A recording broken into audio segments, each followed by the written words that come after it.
जय मसी सम्पूर्णमा ख्रिस्टीय अभिवादन साथै नमस्कार भन्न चाहन्छु। आज हाम्रो दैनिकी यात्रा साँच्चै नै यो मानिस भएर जन्मिएपछि हिजो पनि यात्रा छ, आज पनि यात्रा छ, भोलि पनि यात्रा छ। हाम्रो दैनिकी यात्रा साँच्चै नै आज हाम्रो यो यात्रा कहाँसम्म जान्छ त?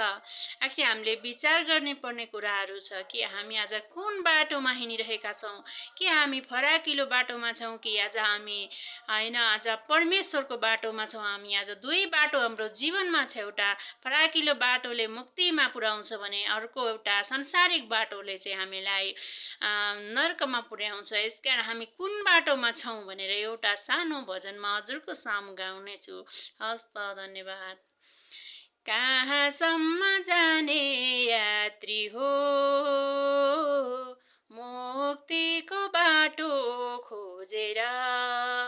कहाँसम्म जाने यात्री हो, मुक्तिको बाटो खोजेर। दुई बाटो बनिएको छ हो, दुई बाटो बनिएको छ। एउटा बाटो फराकिलो छ, बालामासम्म पुग्ने। अर्को बाटो यस्तो पनि छ, ख्रिस्टसम्म पुग्ने। कहाँ जाने हो, कता जाने हो, निर्णय गर हो। कहाँ जाने हो, कता जाने हो, निर्णय गर। कहाँसम्म जाने यात्री हो, मुक्तिको बाटो खोजेर। मृत्युको डरले आजीवन भरि दासत्वमा फसेकाहरूलाई डाँडा काँडा देउराली भाङज्याङ बर पिपलमा अल्झेकाहरूलाई आकाशी चोलेर जाने यसुले। आकाशी चोलेर जाने यसुले छुटकारा तिमीलाई दिनेछन्। कहाँसम्म जाने यात्री हो, मुक्तिको बाटो खोजेर।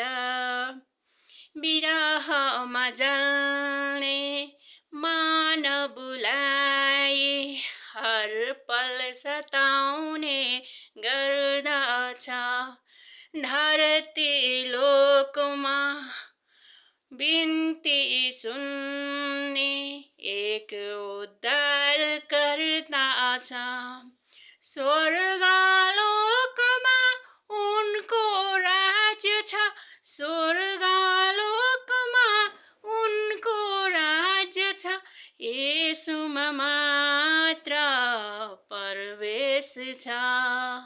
कहाँसम्म जाने यात्री हो, मुक्तिको बाटो खोजेर। कहाँसम्म जाने यात्री हो, मुक्तिको बाटो खोजेर।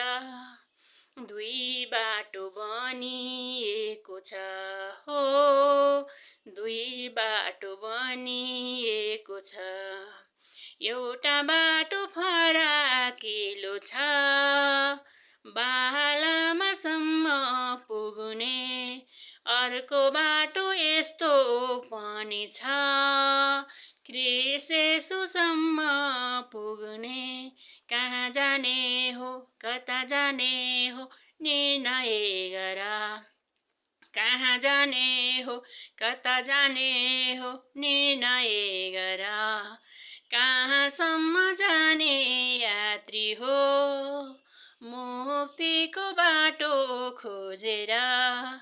कहाँसम्म जाने यात्री हो, मुक्तिको बाटो खोजेर। हस् त, धन्यवाद। जय मसी।